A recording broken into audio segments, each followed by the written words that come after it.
Hi, this is Mike from Mike's Unboxing Reviews and How To, and on today's video we'll be taking a look at the BIOS on the ASUS B560 TUF Gaming Wi-Fi. Keep watching to find out more.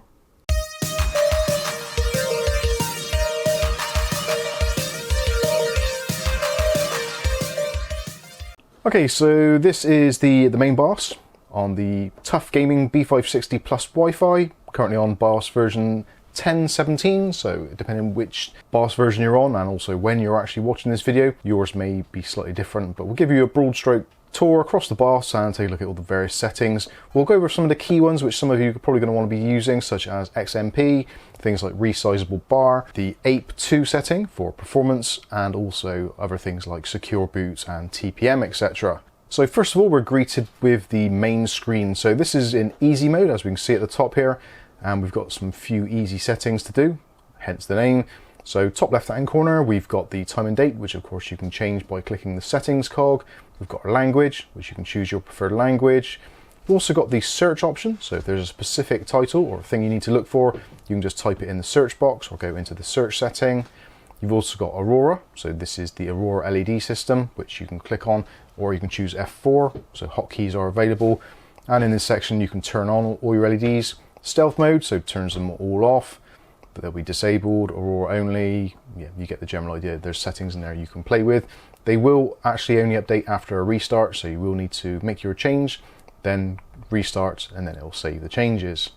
Next up, we've got the resize bar, so if you've got a compatible graphics card, system, etc., then you can enable resizable bar. Two options there, on and off. So if you do turn it on, you will actually get the full support from the GPU memory, but CSM or compatibility support module will be disabled. So if you've got older drives or you're running Windows 11, this may cause you some problems, so obviously do bear that in mind. Next up, we've got the APE2, which is the ASUS optimized CPU settings, as you can see here, which essentially unlocks the power limits. Now this is actually the default setting to be enabled from when you first boot up, so if you want to disable it to reduce your CPU or whatever from going over the intended Intel specifications, then you can disable that. I would personally keep it enabled to give you the full power from your system. Moving down, we've got obviously motherboard information there, so we've got the BIOS version, the core, processor speeds, memory, etc, etc. Also, you've got your CPU temperature, which is pretty much common here, and the voltages, etc. Moving down, we've got our section for RAM here and storage. So DRAM status tells you which sticks are actually physically installed. So if for some reason you've got 16 gigs of RAM installed, but you're only registering 8, then you can see in here to see if it's not registered or not fully installed. Moving down from that, we've got our XMP options. So you can choose to have that enabled or disabled. And depending on your system, you may have more than one option. We've only got one on this particular one. So it's the XMP profile DDR4 3603, and you can see the timings there, etc. Storage information tells us about our NVMe drive, which is installed, and obviously any other drives which are installed will be listed here also. Also, we've got the Intel Rapid Storage technology, which you can enable or disable, down to individual preferences. Underneath this, we've got our fan profiles, so it tells you your fan speeds. So if you've got a fan which is either not behaving or not working, then you can take a look at these headers and see if they're actually reporting a speed. This may need to be changed in the QFan control section here. You can change between auto, PWM, and voltage DC to control your fans. So as you can see, CPU fan is currently spinning, and we've only got another one single fan, which is chassis 3, which is actually a hub, so that is providing power to 6 fans all spinning at the same RPM. Also CPU optional fan, so if you've got a dual fan CPU cooler, you'll see that here, and obviously other chassis fan headers, and the AIO pump settings as well, which is currently running pretty much at full speed. You can go into QFan control from here, which if you click on, you can go through QFan tuning, etc. We'll take a look at that a little bit later on. Also on this screen, we've got the easy system tuning. So again, depending on what you want to do, I would probably leave this as normal, but you do have an option for power saving as well, which will reduce basically power consumption should you wish to. So if you've got like a media center or something, you want to keep your power usage to a minimum, you can choose power saving, or alternately just leave it on normal. Next up, we've got boot priority. So if you've got more than one drive or you've got a USB stick, you can change the boot priorities here. You can just drag and drop those around, or you click switch all. Alternatively, you can choose the F8 boot menu here. So click on that, and then you can choose a specific drive. We've only got one, so obviously the options are limited. At the bottom, we've got the options for load defaults. So if you're having problems with your system and you just want to set the CMOS or the BIOS back to its factory defaults, you can press F5 and then do save and exit, and it will revert back to those factory settings. Obviously save and exit, that one there, F10. So if you make any changes, you want to save and exit, F10 can do that. And the next one is the advanced mode, which we'll go on to now. So in advanced mode, we get more granular control over the individual settings. The layout is very similar, so we've got the same sort of stuff here as time and date, language, favorites, so you can choose favorites for your BIOS. QFan control is there, search again, Aurora resize bar. Those are pretty much constant throughout the BIOS. Also, we've got a hardware monitor, so it tells us things like our B clocks, core voltage, ratios, memory voltages, etc. And you get the main BIOS information, so BIOS version, build date, all those kinds of things, processor information, system language. Time and date again you can choose here, and also we've got security. So if you go into security, you can basically set up a password. Now this isn't the TPM security settings, this is just your motherboard itself. So if you want nobody to be able to access or reconfigure the BIOS, you can set up a administrator password. And also if you want someone to have a user access, you can allow someone to actually access the PC with a user password. Press escape and we go back up a level. So that is it for security settings. So if we go into AI Tweaker, which is the next tab at the top. So again, we've got our target CPU turbo mode frequency, gives you all that information, DRAM frequency, cache frequency, etc. And we have our kind of like the core tuning options here. Now obviously this is a B560 chipset, so some of the options are slightly limited, but we've got our AI overclock tuner. So this is basically your RAM setting. So you can choose either auto, XMP level 1 or XMP level 2. Again, depending on your memory, those may be slightly different. Next one, we've got our APE 2.0 or ASUS Performance Enhancement. So again, this is if you are running an Intel processor, maybe a 65 watt processor, and you don't want to actually limit it to 65 watts, you want it to be able to boost up higher than it would normally do under the Intel specifications. You can choose enabled. Again, I would probably leave that enabled for most people. Power enhancement we've got as well, so option for able or disabled. I would leave that enabled. Core ratio, again, not really a great deal you can do on here because obviously we are slightly limited, but you can sync all cores and by core usage. I would leave that set to auto to get the best performance unless you have a specific reason not to.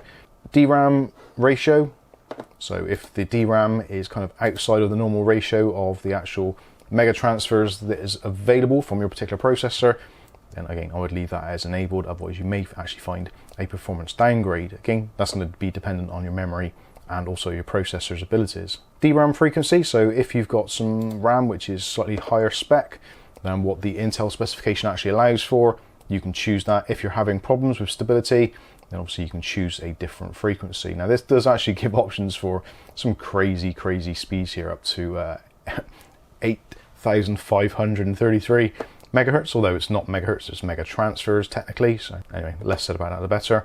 So with this you can set it either to your memory's own frequency, which in our case is DDR4 3600, or you can set it to auto if you're not entirely sure. Next up, you've got your DRAM timing control, so you can go into this section and you can manually adjust all your settings, or just set it to auto.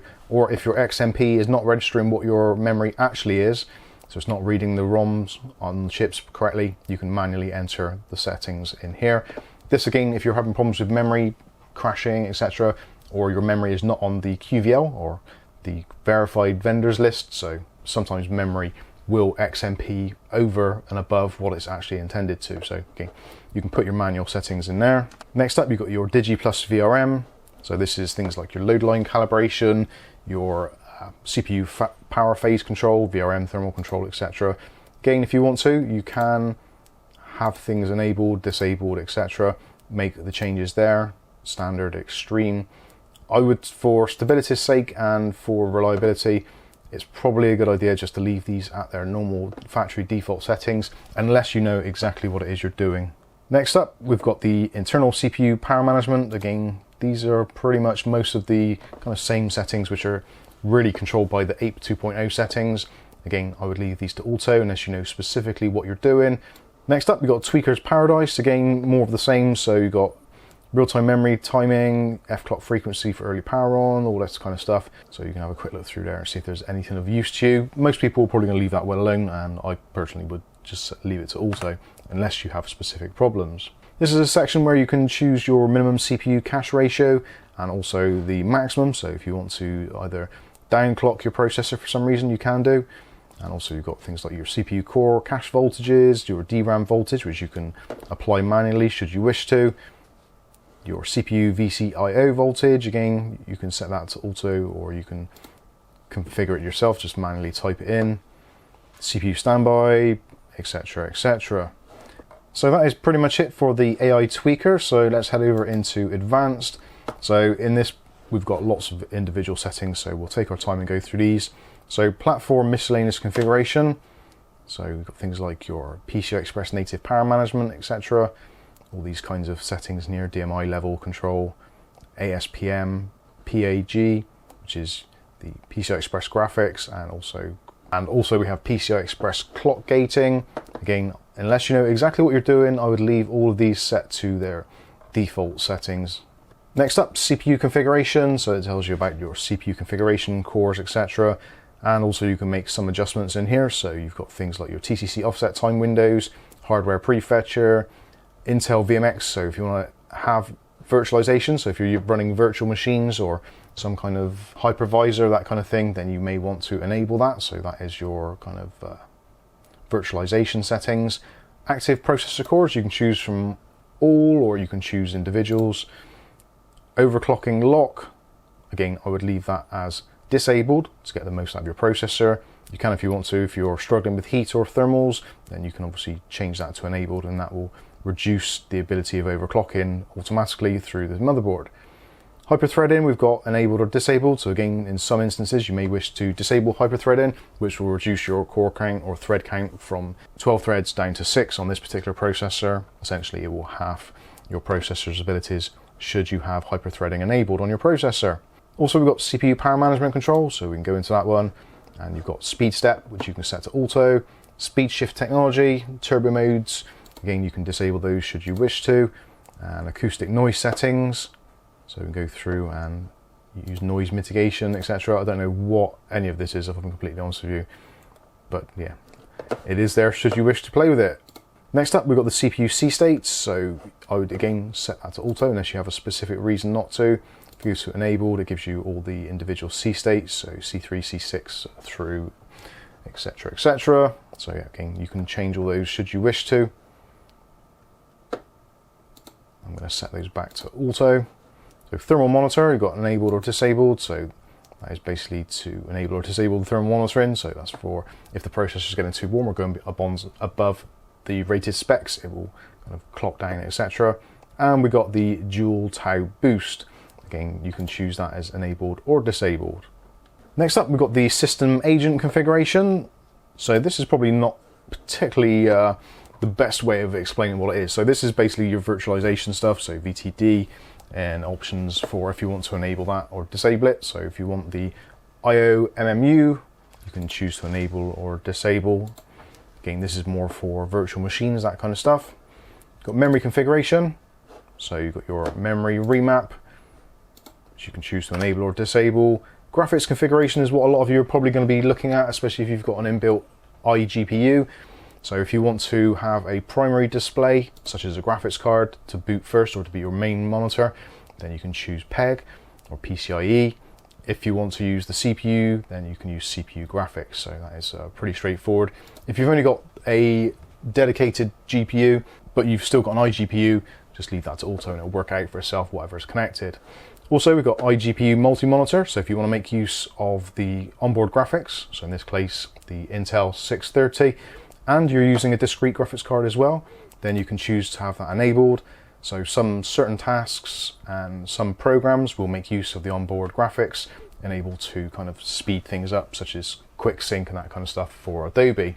That is where you can enable or disable. So if you're finding your onboard graphics isn't working with your main monitor and also having a dedicated GPU, then you need to put that as to be enabled. I'm going to leave it disabled because we're currently only using a normal graphics card rather than the onboard. Also, we've got our PCI Express configuration. So if you're having issues with how the system's running, again, depending on the processor you're using on this board, if you're using a 10th gen processor, you're going to have to limit it to Gen 3 or just leave it set to auto. If you're using a 11th gen, then you should have an option there for Gen 4. Okay, so the next one is going to be our PCH configuration. So again, this is for the motherboard, PCI Express configuration, etc. PCI Express speeds between the CPU and the chipset. So again, you can choose auto, Gen 1, Gen 2, Gen 3. Potentially, I'm not sure if you would, but if you've got 11th gen processor, you might get Gen 4 there as well. Although I'm pretty sure the link between the processor and the chipset is Gen 3 only on this. But anyway, options there to change that should you wish to. Next one is the advanced PCH storage configuration. So this is basically your SATA controllers, etc. So you can choose to enable, disable the SATA mode. So you can choose RST with Optane if you want to use Optane. And also you've got the aggressive LMP support, smart self-test. You've also got the ability to choose hot plug and things like that for your different SATA ports. Next one is the PCH FW configuration. So this is basically your TPM. So if you need to enable TPM for Windows 11, then you can go in here and enable firmware TPM. And also you've got the option for enable discrete TPM. So if you've got a TPM adapter or plug-in, USB, whatever, then you can choose that. But we're going to use firmware.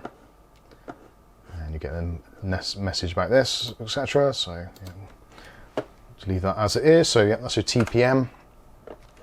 Next up, we've got Thunderbolt configuration. So again, so if you've got a discrete Thunderbolt port or card added to the system, you can enable it in this section. Trusted computing. So again, this is all part of your TPM 2.0. So you've got your security device support, so you can enable or disable should you need to. Also talks to you about basically how it all works. A lot of complicated stuff on there. Essentially, I would leave all of that alone unless you know exactly what you're doing. And you can also kind of reset it, etc. in there. So enable or disable. Yeah, so you get the general idea. PCIe subsystem. So we've got the above 4G decoding. So you can choose to enable that if you want to. Resizable bar support, again, as we talked about before, which you can do from the top menu, as we said up here. But you can choose to have it enabled or disabled. I've got it enabled, even though my system doesn't support it, but it doesn't seem to make any difference. And you've also got the I/O support. So if you have got virtualization going on, then you may wish to enable that. USB configuration is going to be the next one. So again, legacy handoff supports and all that kind of stuff. And you've also got single port control, so you can enable or disable them as you go through the various ports. Okay, most people probably never need that, but it is there should you wish to change anything. Next one is going to be the network stack configuration.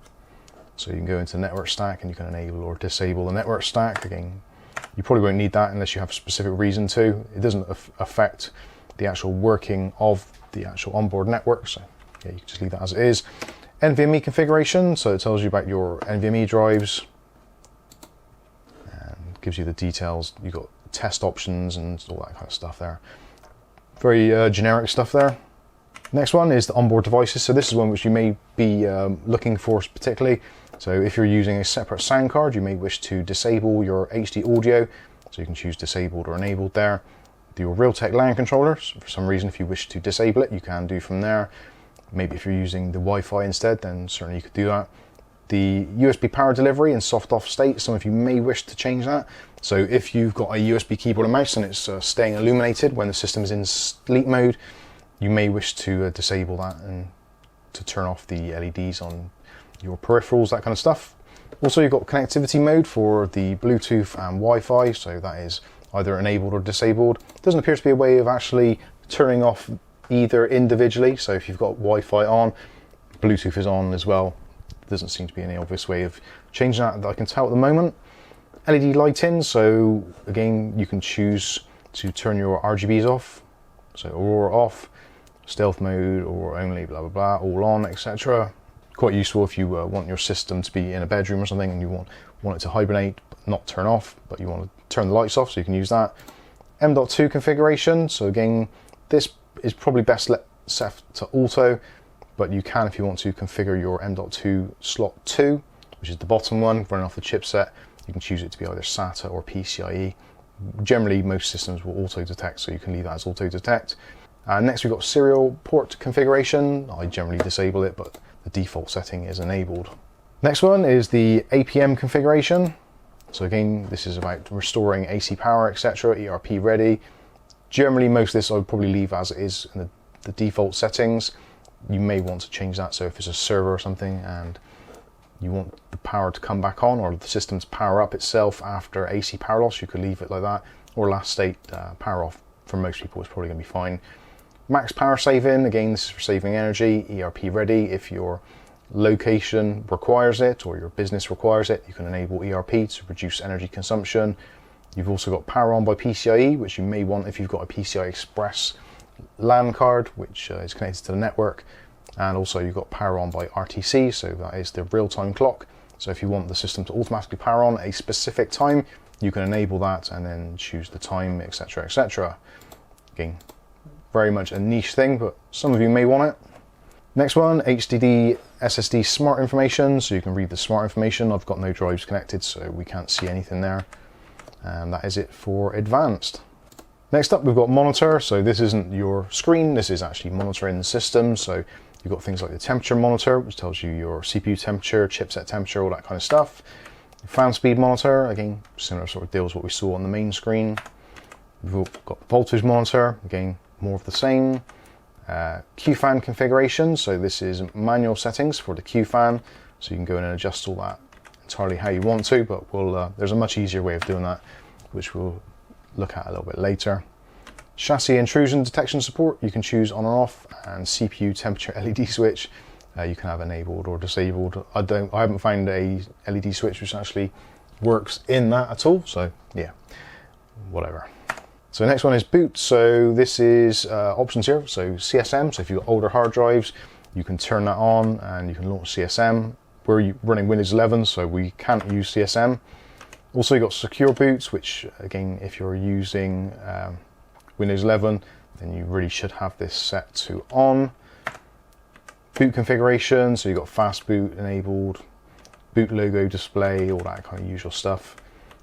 Setup mode, easy mode. You can choose actually to go straight into advanced mode if you want to from the BIOS. So if you're getting fed up pressing F7 every time to change modes, then you can just set to advanced mode off the bat. We've got boot sector, next boot recovery action, etc., etc. And you've got your boot manager, so you can choose which drive is bootable. Again, I've only got one, so I've only got the choice for one. And you've got your boot override. So if I had a USB stick in here with Windows 10 or Windows 11 or Linux or whatever, and you want that to boot next, then if you've got the USB drive installed, you can choose it and press enter and it'll reboot and try and boot from that device. Next is tools. So you've got the Easy Flash utility, so you can go in and flash the BIOS in there. We'll do a separate video on that so you can see how all that works. BIOS image rollback support, that's quite an easy and useful one to do. So if you update your BIOS to a certain point, but then you want to be able to actually install an older BIOS, then you have to have this enabled, all that kind of stuff. So you've got secure erase for the NVMEs, user profiles, SPD information for the RAM sticks, etc.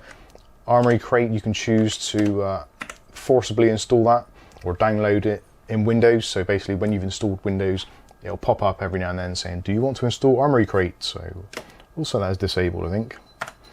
And MyASUS, you can go in and download basically the same sort of thing. So MyASUS Service and Support app, we'll leave that as disabled also. So that is it for the tools.